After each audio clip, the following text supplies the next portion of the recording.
internet was a mistake.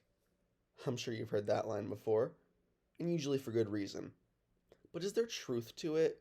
A lot of good things have come from the internet, but seemingly just as many bad things have as well. So to really decide, we gotta start from the beginning. In the early days of the internet, it was far from the behemoth that's essential to modern life that we all know it as now. A lot of people didn't even have a computer, and the people who did were just nerds doing impossible fantasy stuff that they couldn't do in real life. You know, slaying dragons, learning spells, making friends. Eventually, as more people gained access to the internet, the landscape evolved from being thousands of niche groups of people that you just have fun with a little while each day, to being a massive corporate owned flow of information specifically designed to keep you online as long as possible. So, how did we get here? I think one of the biggest turning points was when news and information began to be spread mostly online, especially with less reputable platforms.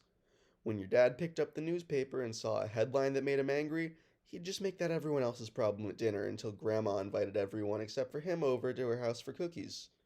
Nowadays, though, when he reads the upsetting news headline, he can leave an angry comment and anonymously argue against anyone else that's just as angry as him for as long as he wants.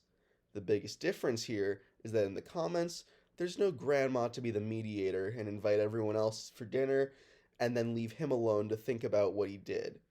Now, he just festers in his own anger and grows his hatred for the other group without ever considering the other argument. Eventually, corporations caught on to this and surprised the world when, for the first time ever, they made a decision that prioritizes profit despite being a little morally questionable. A shocker, I know. They began to realize that the longer you used their site, the more ads you would see, and the more data they could collect on you to sell, and then the more money they would make. This was a fundamental turning point in the internet, where just about every single website became a fight to keep users online as much as they possibly could. During this, they realized that the most engaging emotion was anger, so that's why you get algorithmically filter fed content that you disagree with, making you more likely to comment something and start arguing to stay on their site even more. Nowadays, because of how massive the internet really is, the effects of this business model where you sell controversy are starting to rear their ugly heads in the real world. People are more divided and opinions are more polarizing than ever before, and some of the statistics that prove it are worrying. 1 in 5 Americans think that political violence is justified, and in 2022, nearly half of all Americans felt that another civil war was imminent in merely a few years. This is almost undeniably in large part because of the internet. But we can't just ignore the good things that the internet does and has done for the world. One of, if not the most prominent positives of the internet would have to be the social and creative aspects. It's really incredible just how many people can come together over a shared appreciation of various silly looking frogs. Though it is also worth noting that these silly looking frogs have been the reason people send death threats and dox each other, like any sane human would do if they saw a silly frog used to negatively depict their favorite K-pop artist. But then there's also the argument that political conflict and disagreement is how positive change happens in the world. Nothing is strictly good or bad. The internet did and does a lot of good, but it also did and does a lot of bad, which can really be said for just about everything ever. So, which is it? The question of if the internet was a mistake is just as open ended as a series purchased by Disney about to make 8 more movies and 4 spin off shows of a series that should have ended 4 years ago. The internet has done a lot of good things, but seemingly just as many bad things, which is why this is a really complicated topic worth more than a crappy 5-minute video with stock photos made by some bozo for a school project. But in the interest of having a conclusion, I'll try to quantify as many things as I can think of, good or bad, and see what there's more of.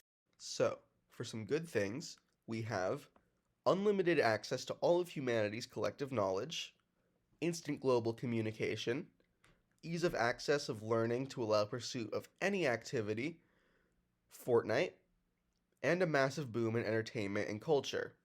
That's a pretty solid list, so let's look at some negatives now and see if they counteract it. Well, Anyone can access that knowledge to learn anything, including illegal things. Anyone can instantly say anything while staying anonymous, which can lead to some not very nice interactions.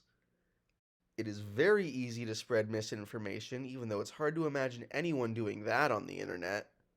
And of course, Twitter. Minus 528 million points.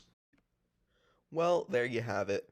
As determined by my flawless evaluation system, the internet was a mistake. But at the end of the day, whether it's good or bad, the internet is a part of life now and we can't ignore it. All we can do is use it as best we can to spread good in the world, detect and ignore misinformation, and use all the vast knowledge that we have to try and be informed about things and think critically. With so much hatred and division and echo chambers and delusional people getting a large platform, it's important to remember that most of the time, it's just a vocal minority. Always do your own research and never bandwagon. Because when you bandwagon, misinformation spreads, and worst of all, it doesn't let bad jokes die, which I think is the real tragedy of the internet. And to everyone who's watched this far in the video, even though I've also been making bad jokes the whole time, I just want to say, you're part of the problem.